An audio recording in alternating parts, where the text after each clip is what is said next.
Hi, my name is Paul Grubbs, and today I'll be presenting my talk, Hunting Invisible Salamanders, Cryptographic Insecurity with Attacker-Controlled Keys. Before I start, let me tell you a little bit about myself. For another month or so, I'll be a PhD student in computer science at Cornell's New York City campus. After that, I'll be joining NYU for a year-long postdoc, and next fall, I'll be joining the University of Michigan as an assistant professor of computer science. My research is in applied cryptography. I do some work on the security of outsourced encrypted databases and storage, but the work I'll be talking about today is all about the security of a core cryptographic primitive called authenticated encryption. Specifically, I'll be talking about the ways in which the security of authenticated encryption can fail when it's used in new settings. This talk will probably be most interesting to people whose day-to-day work involves designing, implementing, and applying cryptography. But all security practitioners will be able to follow along and take away some interesting new knowledge about cryptography. I'll also be delving into a few mathematical details during my talk, but I'll mark these slides with this symbol to let you know that it's okay if you don't understand everything, and at the end I'll give a high-level summary of the takeaways of those slides. So as I said before, my talk is all about authenticated encryption, or AE for short. AE is probably, along with key exchange and signatures, one of the most widely used cryptographic primitives on the internet. The way AE is often used is for two parties who want to communicate securely to first agree on a random symmetric key, perhaps pre-distributing it or establishing it via key exchange, and then encrypting all their traffic, for example, their cat pictures, with an AE scheme like Galois counter mode or Cha-Cha-20 poly 1305. This basic blueprint is the core of a huge number of security protocols on the internet, like TLS, IPSec, SSH, and others that protect end users, sensitive business data, and financial transactions every day. Decades of research in cryptography has given us ways to prove formally that as long as this key that the two parties share is random enough and hidden from the attacker, using authenticated encryption hides the contents of the traffic and prevents an adversary from modifying the contents. AE, though, is increasingly used in settings that don't look like this one I just described. For example, in some threat models, it makes sense for the attacker to be able to choose the key used for authenticated encryption. Examples of this include password-authenticated key exchange, password-based encryption, encrypted messaging for groups, and content moderation or abuse reporting for encrypted messaging. In these attacker-controlled key settings, we can't argue any security based on the fact that the key is random and hidden from the adversary. After all, the adversary chose it. So we're left with a bunch of important questions like, what security properties does AE need to have in the face of such an attack? What properties might we expect it to have? And do modern widely used authenticated encryption schemes have the properties we expect? My talk, based on these research papers here at the bottom, will seek to answer these questions. First, I'll describe our attacker-controlled key setting in more detail, convince you it's not just something I made up by giving a few examples, and explain the committing security property AE should have here. Next, I'll show that most modern authenticated encryption schemes are not committing. I'll explain the GCM algorithm briefly, walk through the process of creating a GCM ciphertext that decrypts under two different attacker-controlled keys. And finally, I'll show how to use polynomial interpolation to go from 2 to hundreds of thousands of keys with GCM. And then after that, I'll give some attacks resulting from non-committing authenticated encryption. I'll describe how in multi-receiver encryption, you can send different messages to different people when encryption is not committing. And then we'll meet the original invisible salamander in an attack on Facebook's message ranking protocol. And finally, I'll describe partitioning oracles, which recover low or medium entropy cryptographic keys via adaptive chosen ciphertext attacks. But we'll start with explaining the setting in a little bit more detail and explaining committing security. So first I'll say a little bit more about the setting that we started the talk with and then contrast it to the attacker-controlled keys setting. In secure transport settings, the encryption key here is unknown to the adversary and has lots of randomness. The kinds of things an attacker can try to do in this setting is to learn something about the message or to change the output of decryption to cause the decryption to output something other than what the encryptor put into the encryption algorithm. In contrast, neither of these goals really make sense when the attacker controls the key. The adversary already knows the message that it's using for encryption, so nothing is hidden from the adversary. And the adversary can try to make decryption output whatever it wants because it chooses the input. So what might an attacker want to do in this attack setting? So it really depends on whether or not the adversary already knows the key used for decryption as well as encryption. If the adversary doesn't control the key used in decryption, one thing it could try to do is to learn information about the key itself. The classical example of this is a brute force attack on, for example, password-based authenticated encryption. If the receiver is decrypting ciphertext using a key that's easy to guess, and the receiver somehow lets the sender know whether decryption succeeded with its key, an attacker can try to encrypt the message with every possible password in popularity order and send them to the receiver. If the keys don't match, decryption will fail and the receiver will say, I can't decrypt this. But if the keys match, decryption will succeed and the attacker will know the receiver's password. An attack like this is always possible in any protocol, but in settings like TLS and in other transport protocols, the key is random enough to make an online brute force attack like this infeasible.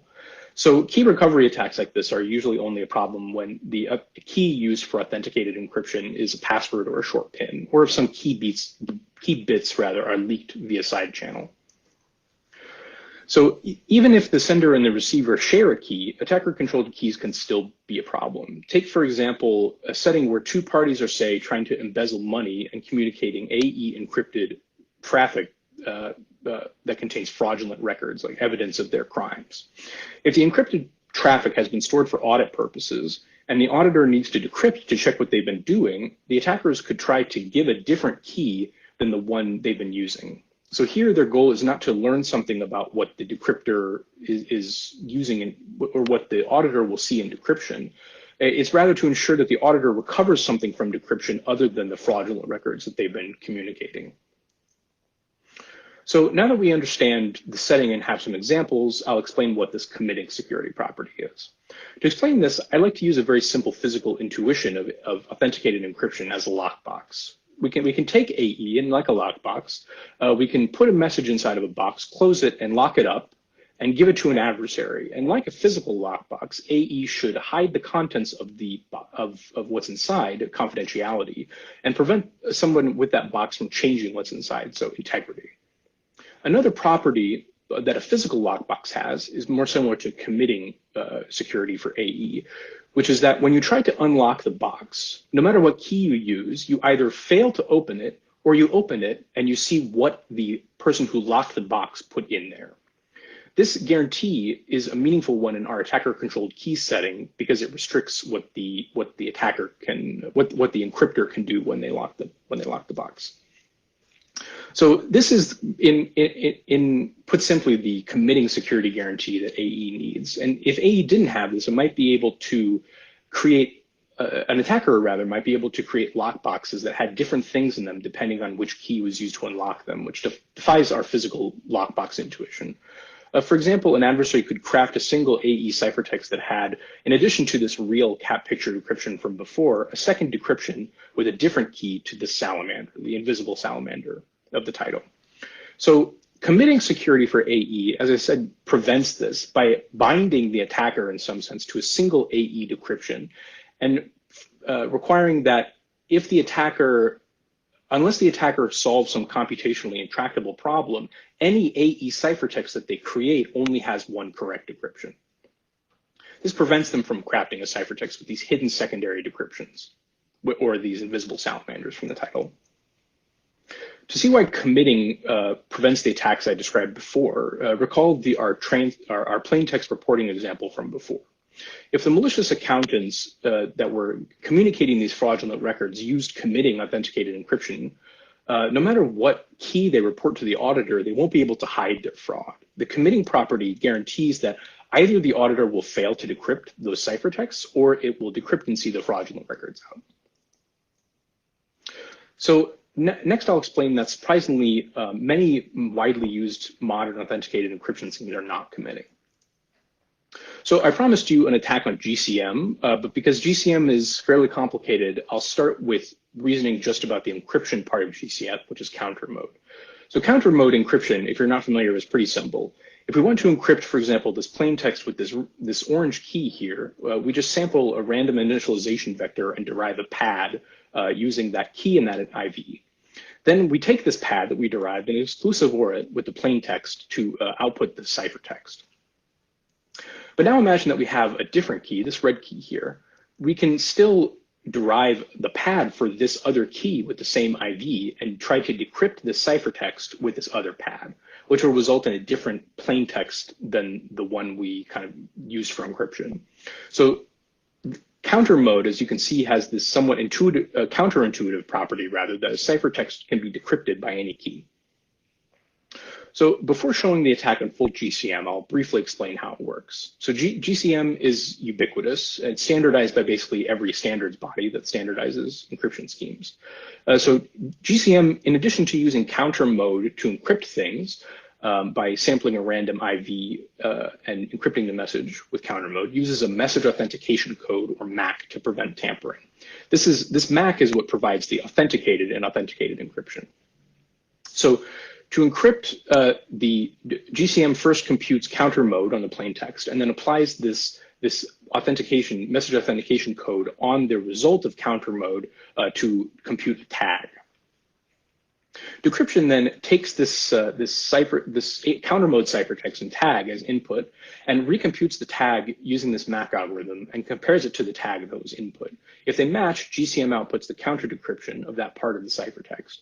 And if they don't, decryption fails. So if you didn't follow that, that's fine. All that's really important is that we don't have to worry about any of the properties of counter mode to craft an invisible salamander for a ciphertext, or a ciphertext that decrypts under multiple keys.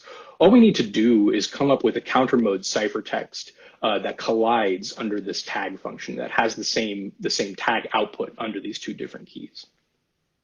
So we'll next see how to do that. And recall that our process here is going to take as input these two encryption keys and is going to output a counter mode ciphertext, IV, and message.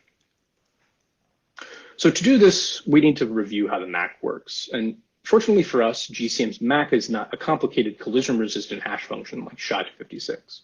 Instead, it's a very fast polynomial evaluation combined with exclusive OR as follows. First, the algorithm takes the counter mode ciphertext and splits it into 128-bit blocks, which form the coefficients of the polynomial. Well, so here we'll just stick to the case where the ciphertext is a single block for now.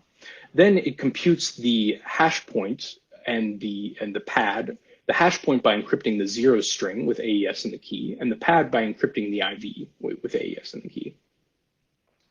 Finally, it treats this hash point as a number and evaluates the polynomial defined by our coefficient C1 and a block denoting the ciphertext length at the number H. Then exclusive OR is the pad with the result and outputs it as the tag. All this arithmetic is actually not done over the real numbers. It's done in what's called a Galois field of order 2 to the 128. And the details of that aren't too important. The only thing that's important to know about that algebraic structure is that in that field, addition and exclusive OR are the same operation. So recall we're trying to work out an input IV and ciphertext that makes the MAC function output the same thing for our red and orange keys here. So to do this, we're gonna use the following process. So we're gonna choose an arbitrary IV, it doesn't matter which one, and then we're going to derive the hash points and the pads for the two keys. Then we're going to take the tag equations for the two keys, treating the ciphertext block as a variable, and just set them equal to each other. This gives an equation in one variable, namely the single block C1, so we can simply solve it, and I'll come back to how we do this to find the block. Now we can let our message be that single block that we computed and recompute the tag, which by construction collides under both keys. And then output this IV messaging tag that we computed. Now to solve this equation, we simply have to rearrange it a little bit so that we get the ciphertext block times the sum of the two squared hash points. And on the right side, we get some constants. So we can rearrange this by multiplying the left-hand side by the inverse of that constant term and just define the ciphertext block C1 as the terms on the right. Now, this equation here on the left looks very hairy because it has a lot of terms, but it's really very simple. So just imagine a much simpler equation like 2x equals 6. Like 2x equals 6, our equation here on the right-hand side is all constant, and on the left-hand side is a variable times a constant. So if you remember from algebra, all you need to do is kind of divide both sides by the constant term here on the left to solve for the variable, which on the right-hand side is x equals 3, or on the left-hand side is our ciphertext block. So it's worth reflecting on why this attack doesn't work for other collision-resistant hash functions like SHA-256. Why this attack can't work for any MAC or based on like a collision-resistant function. And it's because this MAC is not a complicated function of the ciphertext. It's a very simple to describe algebraic function of the ciphertext. So you could write down an equation like this for a more complicated collision-resistant hash like SHA-256, but the reason why that function is collision resistant is because no one knows how to solve that system of equations with time less than just a simple generic collision finding search. So this attack works for a single ciphertext block, and it's not too hard to adapt it to multiple ciphertext blocks.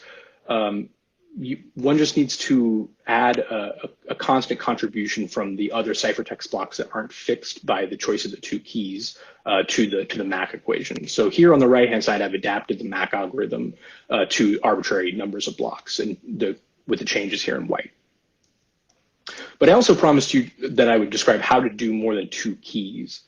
And you can do this by observing that this simple one equation problem for one block that we had before is a very simple instance of linear algebra, or it has to do with solving systems of linear equations.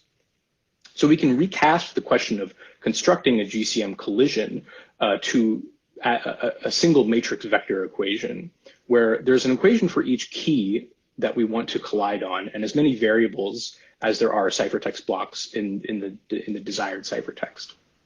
So we know from linear algebra that as long as there are more ciphertext blocks than keys, this system can be solved. Where here on the left-hand side, this matrix is basically the exponentiation of each of the hash points for each of the keys. And this equation, as long as the number of variables is more than the number of constraints, can be solved in quadratic time in the number of keys. So finally, this basic template for colliding on multiple keys applies to other authenticated encryption schemes with polynomial MACs. So for example, schemes that use poly 1305 that can be found in libsodium and NACL can be attacked like this, and GCM SIV as well. But for technical reasons, I won't go into. Scaling these attacks up to many keys is more complicated than with plain GCM, but it can be done. So here we're at the end of the heavy math stuff. So if my dulcet tones have put you to sleep, it's time to wake up to get the summary. First, widely used authenticated encryption schemes like GCM are not committing, though importantly, this doesn't invalidate their use in settings where attacker-controlled keys aren't a problem. It's very simple to craft ciphertext with invisible salamanders or secondary hidden decryptions. And finally, using linear algebra, it's not too hard to produce a single ciphertext with hundreds of thousands of correct decryptions, or even more. For example, my colleague generated a GCM ciphertext that decrypts correctly under over 131,000 different keys. Finally, I'll give you some attacks that result from incorrect use of non-committing authenticated encryption in attacker-controlled key settings. So the first, I'll start with the simplest one, which has to do with group messaging. In group messaging, a single sender sends a message to a group of recipients instead of just one receiver. And actually, the sender will use AE to encrypt the message. And they'll do so with a key that's shared pairwise with each recipient, perhaps done using a public key encryption of the key in the ciphertext itself. And importantly, we're going to assume a setup where there's only one AE encryption sent to all users fanned out by the server. So once the keys are shared pairwise, the sender can send a single ciphertext to the server that fans it out to each recipient who just got a key. So this basic pattern of fanning out these single ciphertexts after pairwise sharing keys is pretty common in group messaging and is used by WhatsApp and Keybase and a few others. So the attack here is pretty simple. If the sender is malicious, it can simply share different keys with different recipients and then send a ciphertext with an invisible salamander in it, forcing different receivers to see different decryptions. This attack is a nice demonstration of what unintuitive things can happen when encryption is not committing. But as far as I know, it's only theoretical, and it's not clear that these protocols that use this pattern are vulnerable. Although if you want to do some homework, you could go look at these protocols yourself, and if you find a vulnerability like this and email me, I'll give you a gold star.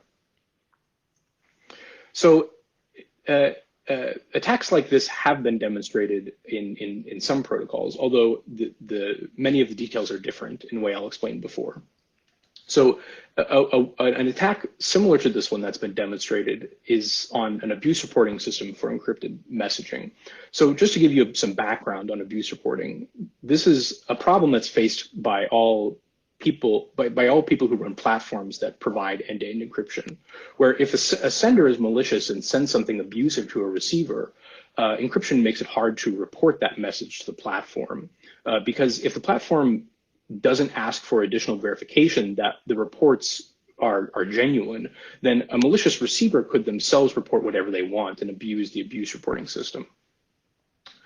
So what is needed here in this abuse reporting for encrypted messaging setting is some kind of secure reporting protocol for the contents of an encrypted message. And Facebook were the first to notice the need for this in applications, and they developed an ad hoc protocol for cryptographically proving the contents of a message called message franking. And the attack will break this message franking protocol. And basically, the attack works because Facebook used non-committing encryption for part of their protocol, which meant that an attacker, a malicious sender to be precise, can choose the keys and craft a ciphertext that lets them evade abuse reporting. So let's take a look briefly at the message franking protocol. Note that for time reasons, this isn't the exact protocol. It's actually a vastly simplified version, but this protocol has the same problem as the real one, and I invite you to look at my academic papers on this subject or Facebook's white paper if you have questions about the real protocol. So first, the protocol encrypts the plaintext with a sender chosen per message key, and then the sender sends this ciphertext to Facebook. Facebook stores a copy of it and then forwards the ciphertext onto the receiver, who decrypts it with that key. When the receiver judges the content that they decrypted to be abusive, they send the keys for all recent messages to Facebook. And Facebook decrypts those ciphertexts that it's stored and deduplicates their contents and places them into an abuse report that a human can see.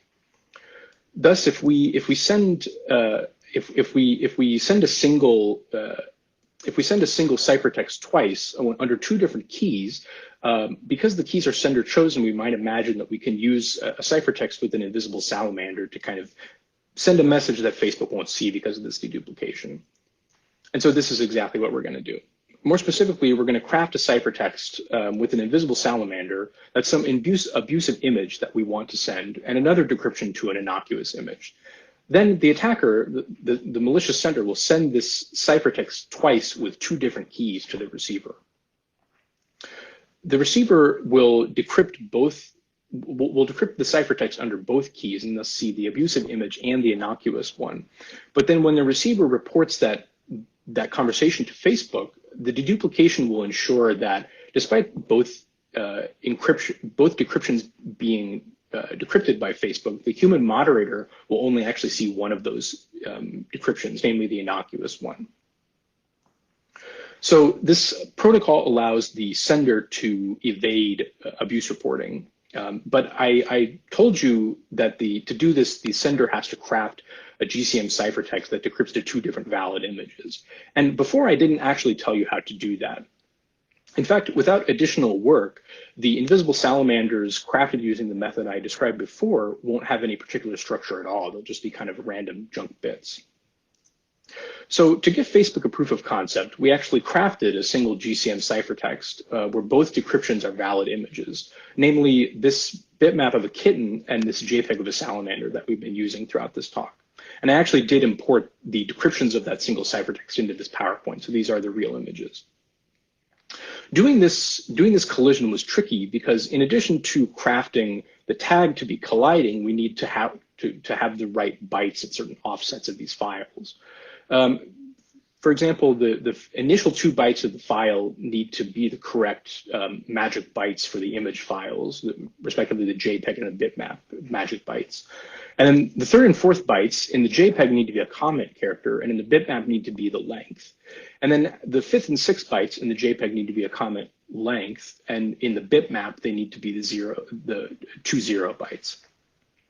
So what we ended up doing is colliding the GCM keystream of the first 4 bytes and then allowing the comment length to vary randomly based on the decryption of those bitmap bytes under the JPEG keystream, the counter mode keystream. Then because whatever is at the suffix of this bitmap file will be ignored by the bitmap parser as long as the length is correct, we can construct the rest of the ciphertext very simply by starting with the bitmap ciphertext and then putting some padding and then ending with the JPEG ciphertext, ensuring that the JPEG ends with the correct FFD9 byte indicator. So the last attack I'll tell you about that results from the use of non-committing AE is partitioning oracles. Partitioning oracles occur when non-committing AE is used with low entropy keys like passwords and give a speed up in online brute force key recovery attacks for on-password based AE.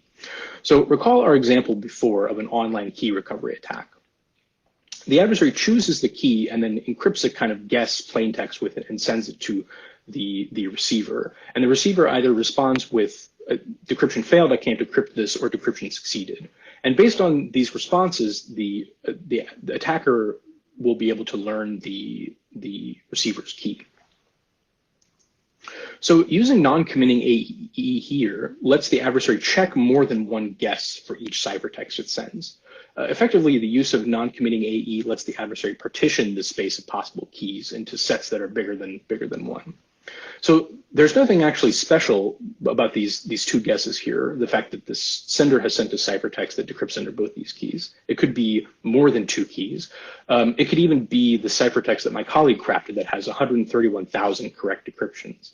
If the adversary sent a ciphertext like this, they'd be able to check more than 131,000 password guesses with a single ciphertext. In fact, if there are no restrictions on the length of the ciphertext, the adversary can actually get an exponential improvement in the number of guesses required for key recovery by using a partitioning oracle, by using binary search. For example, if there are 1 million possible passwords that could be the receiver's key over here, a naive brute force attack needs to send 1 million ciphertexts to guess the key in the worst case, but a partitioning oracle only needs to send 20 ciphertexts, or the log base 2 of 1 million passwords by using binary search. So in some forthcoming work, my co-authors and I demonstrated concrete partitioning oracle attacks on the ShadowSox protocol for proxying UDP connections, and also on incorrect prototype implementations of the opaque protocol, which is a standards track protocol for password authenticated key exchange. We also found latent password or latent partitioning oracle vulnerabilities elsewhere. So finally, I'd like to end on some optimism. I've spent a lot of time talking about attacks, and these attacks seem quite scary, but I'll just briefly describe how to prevent them. So we do know of committing authenticated encryption schemes, and they're not that hard to build in theory. For example, counter mode, then HMAC, if done correctly, provides this committing security guarantee that we need. Unfortunately, committing AE schemes can be hard to use because there aren't really standardized committing AE schemes, and schemes that have this security guarantee aren't widely available in cryptography libraries that offer AE interfaces, though they can be built using the primitives from common libraries like OpenSSL. Committing AE can also be less efficient than non-committing AE because of for technical reasons, achieving this committing guarantee necessitates the use of collision-resistant hash functions, which can be slower than fast polynomial max. Finally, let me just conclude this section on preventing these attacks by saying that You don't need committing AE unless attacker-controlled keys are part of your threat model. So I don't want anybody to rush home after seeing this talk and immediately change your TLS cipher suites to remove these fast AE schemes like GCM or Cha-Cha-20 Poly 1305. They are perfectly safe for use when keys are hidden and random enough. They simply need to be used with care or not used at all in settings where attacker-controlled keys are a problem. So I'd like to end by thanking all my co-authors on these papers, and also by thanking Hugo Krawczyk, who helped us understand the opaque protocol and develop an early version of the partitioning oracle attack, and Catriel Cohn-Gordon for making the observation about multi-receiver encryption that I discussed in a previous slide. I'd also like to thank the Black Hat organizers for inviting me to speak, and I'd like to thank you for listening and take any questions.